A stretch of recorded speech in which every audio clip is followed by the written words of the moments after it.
I am Victor. What's the difference between Victor the artist and Victor the person? How much of a difference is there? God, I wish there was more of a difference between Victor the artist and the person, to be fair. Like I say, I go on stage and I'm just like, just exposition of my whole life. Yeah, I think my mum always says, to be fair, like, who was that on stage? Who is that person? That was a different, you had a different kind of energy and everything, which I think she's right in a sense. But I kind of feel like Victor Ray the artist is kind of the version of me that takes it all, bears his chest and like is proud of that. And I'm trying to have a bit more of that in my as Victor Ray the person. Whoop.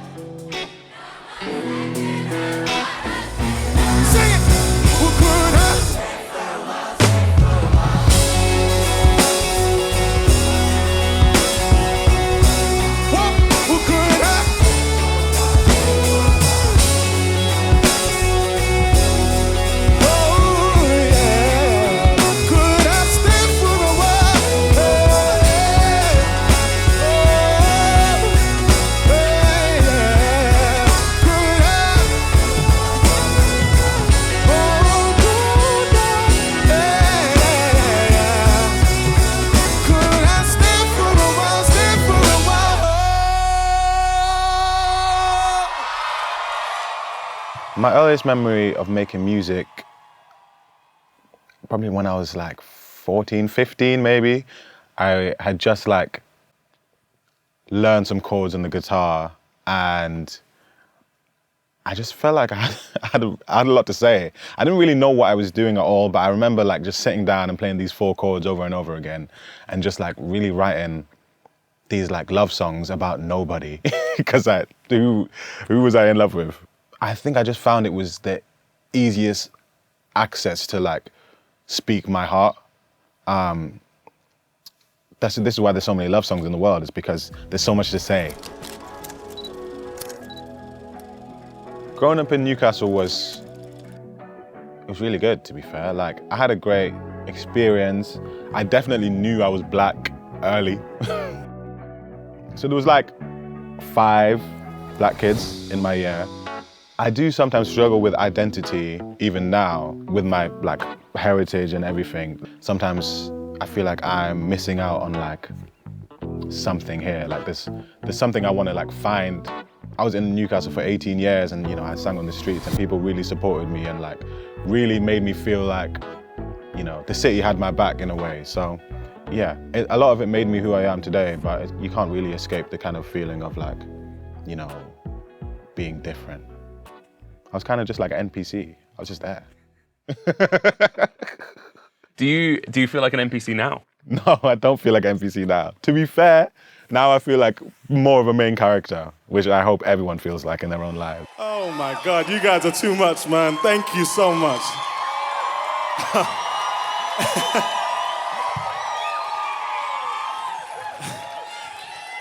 Listen, this is, yeah. This will never stop being surreal for me, so I keep recognizing it. I know I'm supposed to play it cool and stuff, but this is insane. I just want to say real quick, my mom is in the house. Please.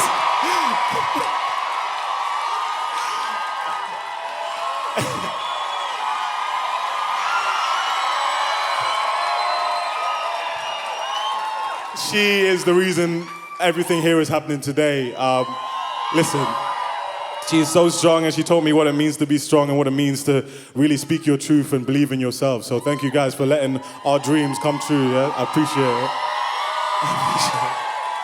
This next song was about a girl I was seeing. Sorry, I don't know if my mom knows the story.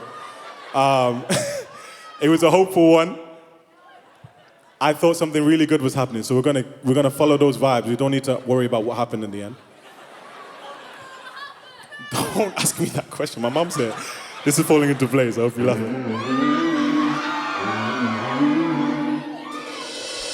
Losing my sleep, thinking about last week, knowing what might be. Yes. Now you're all that I see, living in my dreams. Do you feel like me? Are you falling?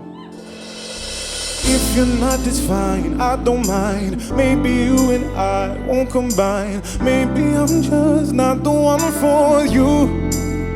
Yeah, if you are, then you can decide. Choose to take a dive, change your life. Maybe we don't need to think this through. Maybe we'll fill this empty space. Or maybe we're more than hearts can take. We could be falling just to break, but I think we're falling into place. Yeah, my mum is always she's been at shows, she's always supported me and kind of wanted me to do well. That doesn't mean she hasn't been scared for me. But in the last few years, she's just overwhelmingly like happy and proud. And she always is like, you proved me wrong. And I was like, chill. It's not a proven wrong thing. It's just like, yeah. And she's just happy that, I followed my heart and that led me, to where I wanted to go. So I think she's proud of that. How have my mum described me? Oof. Techie, you'd have to ask her yourself. Baby Victor was born a very chubby baby. I mean chubby. Not even joking. Evidence. Yes. And but Victor, when he was little, he was such a mama's baby. Honestly, he left my leg probably when he went to high school. Wow. I'm not joking. Yeah. Slight exaggeration. But as long as I can remember, Victor was singing. We could be falling just to break, but I think we're falling into place. Oh, we're falling. We're falling into place.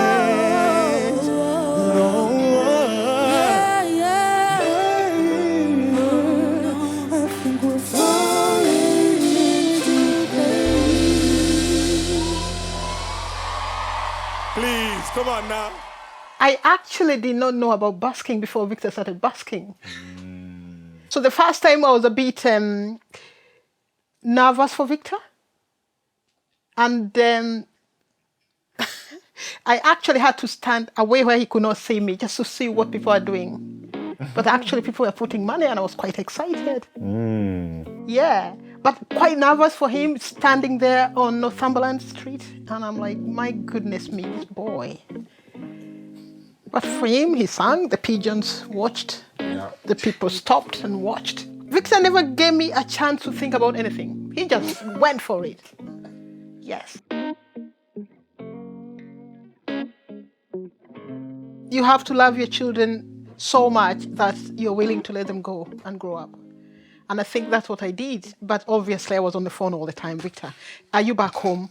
Mom, I'm a big boy now. No, are you back to your flat? Yes. Victor, have you paid your rent? Do you have money for the rent? Mom, yes. Or maybe I need £50. That was like every month. Because I tried to, as a parent, I tried to encourage him to find a job. Victor just ignored me. There was not a lot of space in it. Oh my God. I actually wrote Hollow in here. I wrote a lot of songs in here, actually. I wrote Hollow, A Little Less Lonely in here, loads of songs. So I had like post-it notes on this wall and that wall, which was just like goals for the year, just like with music. My mum like wanted to make sure that I wasn't just like sitting around doing nothing. Start busking, make a YouTube channel, get like, 1,000 subscribers, this many followers, post every day, social media, play 100 gigs, loads of stuff. My mum did a lot to get us here to the UK and anything. I like really came to terms with the fact that this is gonna take forever. I get so much of my work ethic from my mum, but at the same time, she was so worried about me and was always talking about these plan Bs and, because she wants me to be safe. At least for me, when that was all I was doing for my money, I literally survived off of people's kindness, strangers' kindness. And that's what helped me, facilitate this dream that I had.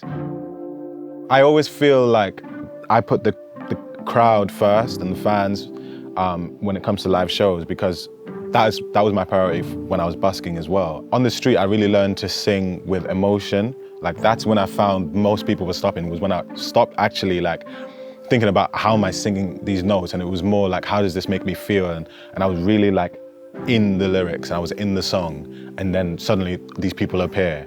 And so now when I perform live, it's like, I know that to be at my best, I really have to feel it, deep inside.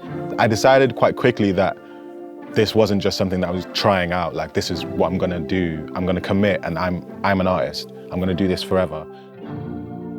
I've always felt really comfortable on stage and like tapping into this really emotional side of me. My brother used to say that I sing more than I speak. So I was like, I could just do that on the street, maybe.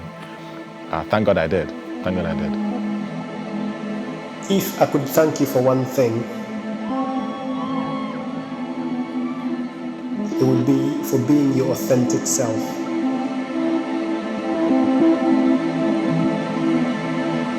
And for allowing the light that is you to radiate.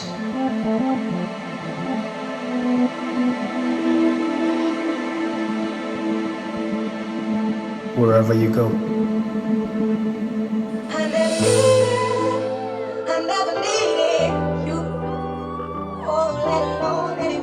Coco, I want to see every hand in the sky one time. Performing is very much an out-of-body experience a lot of times. Like, I just go into like this kind of state where sometimes my head just drifts off, and then sometimes I'll catch a lyric that I'm saying and I'm just like, that really happened. Like, I'm really just talking about, I'm just trauma dumping on like hundreds and thousands of people.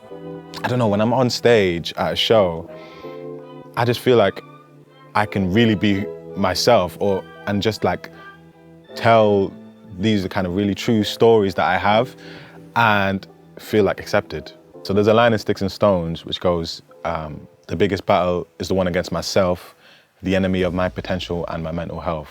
I just always felt like there's a voice that I'm running from that I have not yet let come into my head and been like, you need to quit, it's never gonna work out. But I'm not stupid. Like, I know there's like something in me and in everyone that's like trying to tell you that you can't do what you're trying to do. And I'm really scared of that voice. The gifts I'm giving. I'm spending days and nights and weeks up in the kitchen, not just trying to make a living. I've been trying to make a difference. I make a change and some change on the side, so my family can never want for nothing. I've been suffering, I've been thriving, and I've been in between. I've been on the road to riches since I was like 17, pocket full of dreams, a stadium singing back at me. In reality, it's just faces passing on the street. I'm trying desperately to make them stop and notice me. Maybe that will stop these doubts from creeping in and choking me. Hopefully, look, the biggest battle is the one against myself, the enemy of my potential and my mental health. But I'll never let that voice under my skin, I'll never let them in, I'll never let them in, I'll never let them win. And I remember from whence I came, I used to find a comfort in these whispers, but I'm glad that I can finally say I never needed you. Oh, let alone anyone. We can leave this then gone. I never needed you. Oh, let alone anyone. We can leave this then gone. Thank you so much, man. Thank you.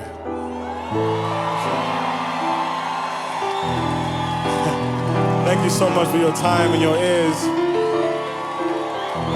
This right here is everything to me. This is why I do what I do. I don't know if you know, but in those last two songs, I was telling you guys my story. And I'm just a boy from Newcastle, a place that most people haven't heard of. You know, I just want to make sure every story that I'm telling is remembered, and you guys are cementing it in history.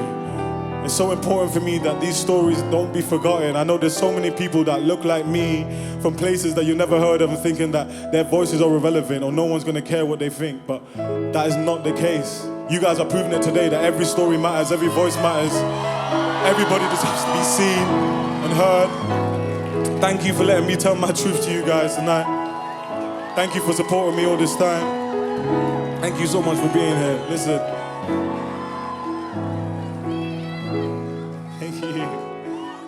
Representation to me is so important.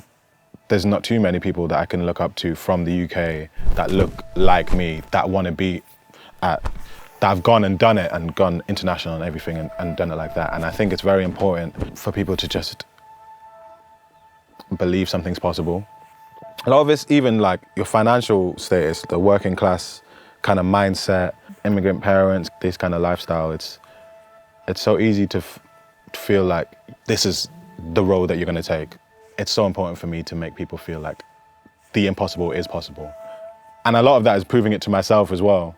I very much want to represent, you know, who I am, a black man from Newcastle, living in London, you know, African parents and heritage in Uganda and Kenya. I don't want to shy away from that.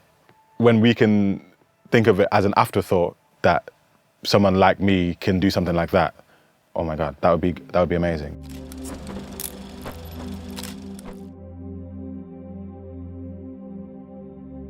When he was in my tummy, his dad used to sing for him. Oh, really? Yes. Planting the seeds, foreshadowing. Yes. So, yeah, but I can't really put a finger on when he started singing, but he's always sang. We followed the father of my children, so we came here and in 2000. And so we just came. I think that one, I'm going to stop it there, and we end it there. But we came as a full unit with their dad.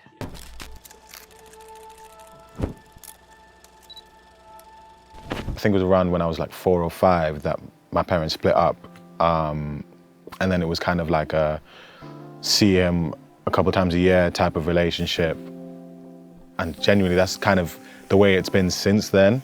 Some years kind of, it was less, some years it was more, kind of like see you on Christmas and like a card and like birthdays and stuff. It was a very distant relationship, but I think it happened at such an early age that just having my mum around felt like that was just normal. And it's not until kind of I'm getting older that I'm understanding what I didn't have.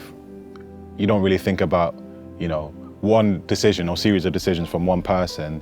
You know, there's so many consequences and so many threads that are tied to that person. And for us, that's, you know, our whole family. We move here to this place where nothing is for certain. And like just trying to get work and stuff and keep everyone safe, healthy, fed. And then suddenly like the person that you're supposed to be doing it with is gone. And you've got these 3 kids. You know, it was very difficult for her, you know, for so many years. And it's like, yeah, it's been tough for her, but like at the same time, like I just don't understand my mum because like how she has like the capacity. I feel like her heart just goes so deep and I don't understand how, but she definitely carried, you know, a lot of pain through that and trauma that she's tried to keep us from, but you know, life, you can't control everything. Has he seen you play live? Yeah, he saw me play live. I played a show in Lafayette. That was my last London show before Coco. And my dad came down, my mum was there, my stepdad was there, loads of my family were there. And, you know, he was blown away by it, to be fair. And he was like, he's really proud as well. And these times I'm like, yeah, okay.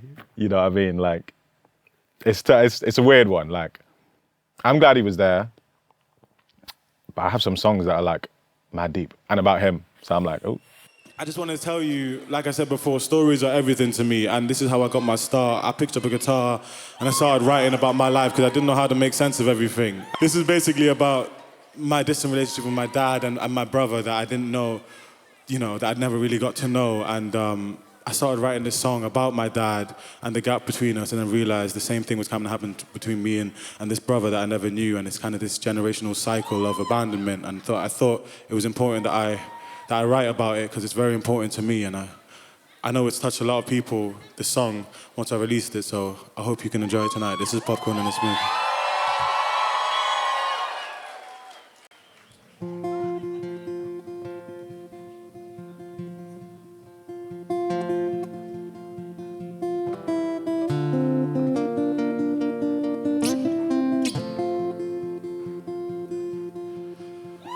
Happy birthday, I know I forgot. Did your mom say I'm working nights? Now I know that you hear this a lot, but I promise I'll make it right. But how is school? Do you need new shoes? I heard you're getting taller. And I know that it feels like a while, but on Saturday morning I'll call you. Maybe I could take you to the movies. You could get some popcorn and a smoothie. Sit next to me, oh, 'cause I just wanna get. And maybe I can meet you at the school gates and take you to the park before it's too late. Is that okay? I can explain why I'm only here sometimes. Oh, I'm only here sometimes.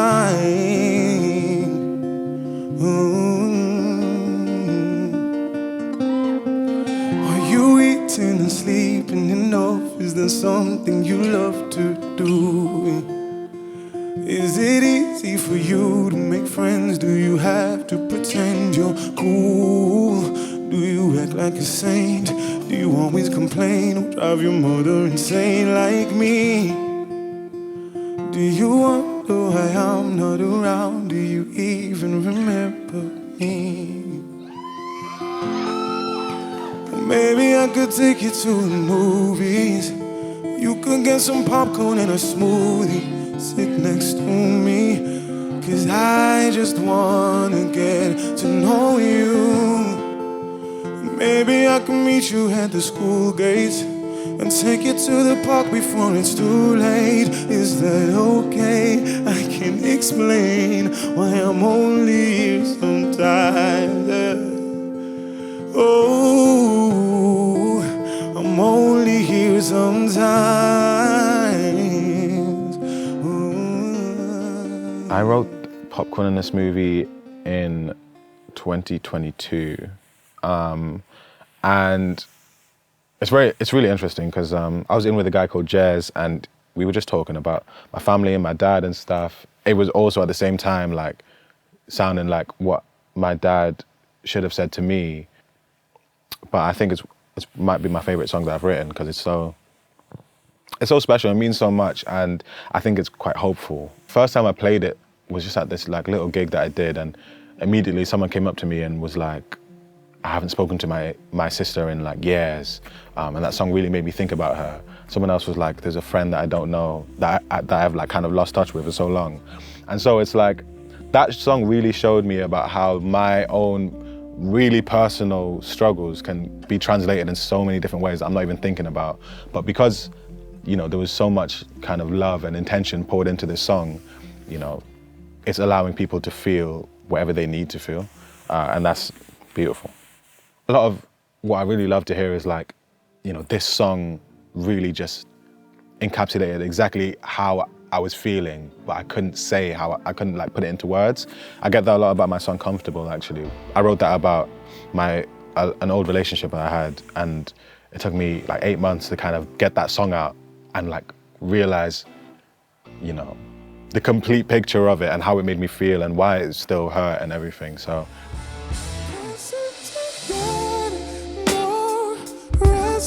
I've tried to escape myself. I guess I must confess that I'm comfortable in this mess. So better this, better the hate that I know. Yes, I'm scared of the fate I don't hate. Just like a high to hold, and it's not my love.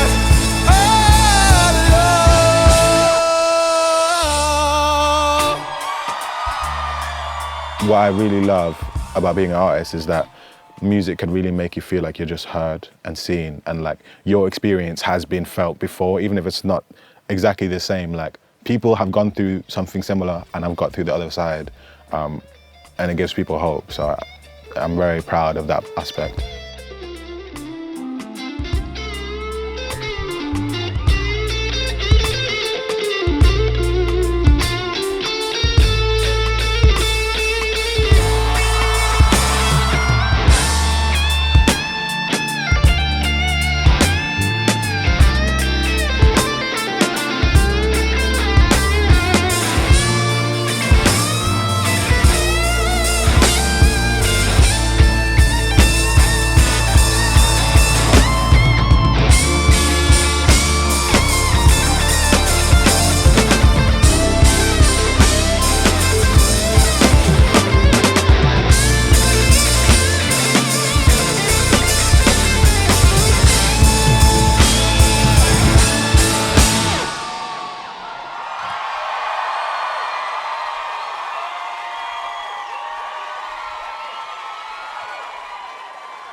That was not loud enough. Come on, one more time for Matthias, please.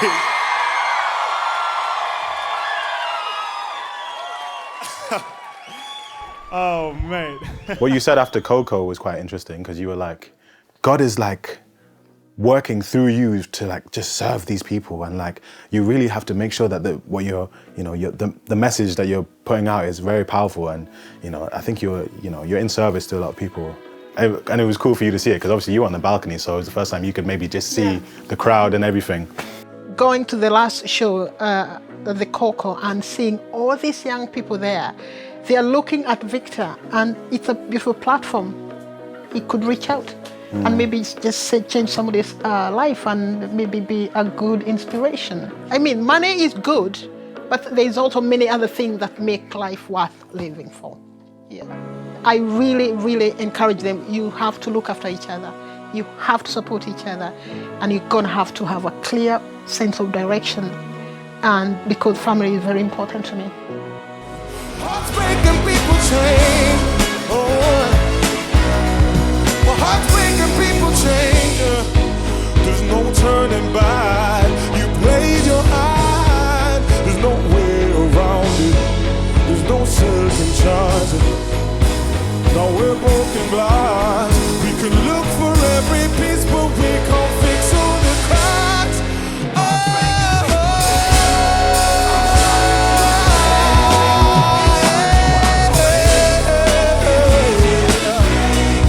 But now I burn it all down, down, down to the surface. Hearts break and people change. Oh no, oh no, oh. Hearts break and people change. Hearts break and people change.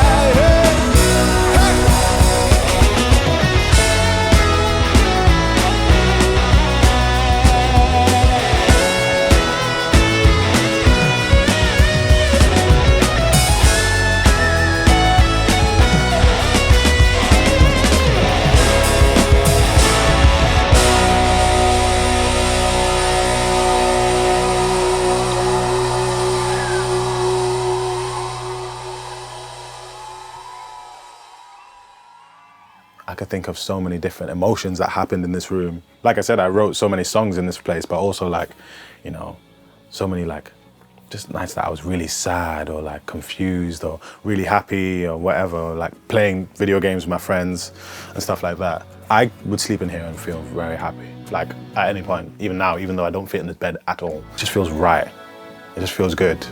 And I think that's a testament to the way my mum raised us and the way that we are as a family and how close we are. I think that maybe that's the word. I feel very safe here.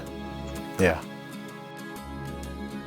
When people hear the name Victor Ray, I want them to be gassed. I want them to be like, yeah, where's the orcs? You know what I mean? I want people to put on Victor Ray and it could be like so many moods. I want them to feel understood. If they're going through it, I want them to feel comforted. I want them to feel like they can dance. Kind of feel a bit of like strength and belief in yourself. I hope people feel like that, man. Oh, we planted our seeds and only our trees survived. Well, how can I tell if these thoughts are yours or mine? Well, darling, look what you've done to me.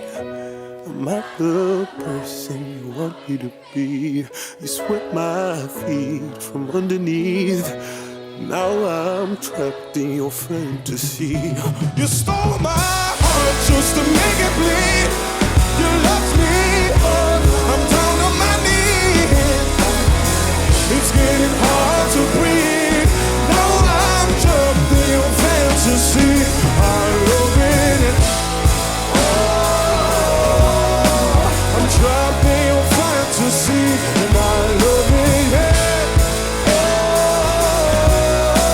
I'm trapped in your fantasy, and I love it. London, I love you so much. What the hell? Thank you. Thank you.